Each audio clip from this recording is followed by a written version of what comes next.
Nkrumahism, a vision for Pan-African transformation. The pinnacle of activity is on September 22nd, which is Founders' Day, a national holiday instituted to commemorate the birthday of Osagyefo. The launch was graced by Nkrumah, who spoke extensively about the legacy of the first president of the Republic of Ghana.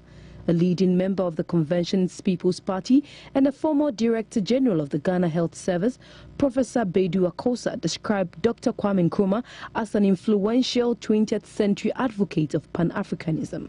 He believed in the Ghanaian, he believed in African unity, and he was prepared to work for Africa's greatness. In his book, Africa Must Unite, he clearly states that all the resources of Africa must be used for the benefit of Africans. He advised the leaders of the country to emulate from Dr. Kwame Nkrumah's selflessness attitude.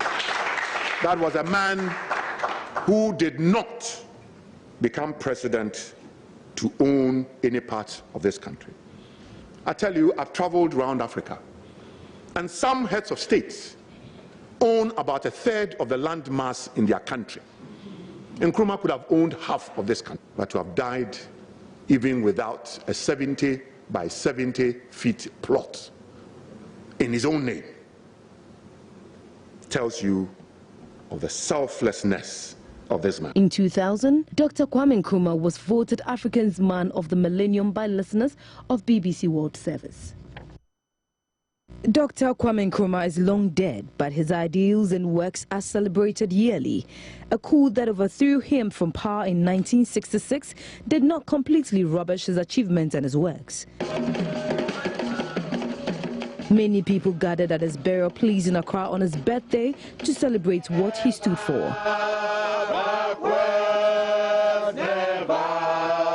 The Interior Minister, Mark Woyongo, who was speaking on behalf of the Vice President, said, though Nkrumah's overthrow plunged Africa into darkness, his ideas have always remained relevant. Today, Nkrumah's vision and ideologies have become even more relevant and ought to be pursued in our national agenda for our political and socio-economic development.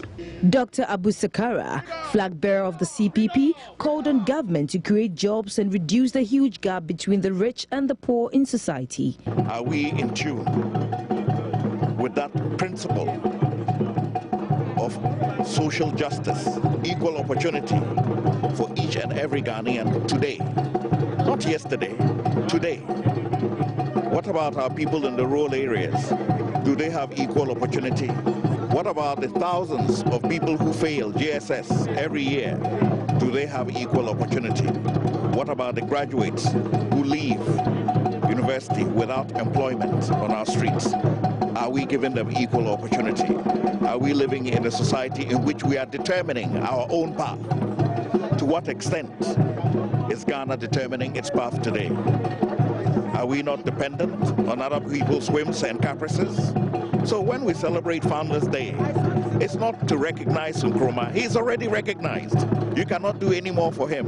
What you have to recognize is, where are we? What is your role in playing that vision? We have to think about our development in a Pan-African context. Kwame Nkrumah's daughter, Samia Nkrumah, promised she would never give up on her father's vision and ideas. We promise and we pledge, as your sincere followers, never to give up, to make sure that the flame you lit many years ago will keep on burning, that it will never go out. We promise to make sure that your vision is realized, your vision for a self-reliant, strong and dignified Ghana is realized, that your vision for a detribalized society where there are fair opportunities for all is realized. Kwame Nkrumah's first son, Dr. Francis Nkrumah, was grateful that the country had chosen to remember his father. He added that the birthday celebration should be an inspiration to the youth of Ghana. It is the family's fervent hope that this day, the Founders' Day, institutionalized by President Atta Mills of Blessed Memories Administration, remains a beacon of hope, especially for the youth of Ghana in the expression of the vision and ideals of Kwame Nkrumah.